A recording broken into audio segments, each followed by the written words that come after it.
নমস্কার, Assam prime network থেকে আমি ইন্দ্রাণী আপনাদের স্বাগত জানাচ্ছি। শ্রীভূমি জেলায় ভয়াবহ সড়ক দুর্ঘটনা। শ্রীভূমি জেলার সুপ্রাকান্দিতে সংঘটিত এক ভয়াবহ সড়ক দুর্ঘটনা। দ্রুত গতিতে আসা একটি ট্রাকের ধাক্কায় গুরুতর আহত হয়েছে 5 জন যুবক যুবতী। আহতদের নাম সঞ্জয় নমশূদ্র, প্রিয়া শুক্লবৈদ্য, সৌরভ নমশূদ্র, সম্রাট রায় ও জলি নমশূদ্র। স্থানীয় সূত্রে জানা গেছে, এই 5 জন যুবক যুবতী পুলিশ নিয়োগের শারীরিক পরীক্ষার জন্য সড়কের পাশে দৌড় অনুশীলন করছিল, তখনই এই দুর্ঘটনাটি ঘটে।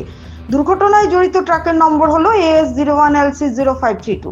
দুর্ঘটনার পর ট্রাকটি দ্রুত ঘটনাস্থল থেকে পালানোর চেষ্টা করে, তবে স্থানীয় বাসিন্দারা তৎক্ষণাৎ তৎপর হয়ে ট্রাকটিকে আটক করে এবং চালককে ধরে ফেলে।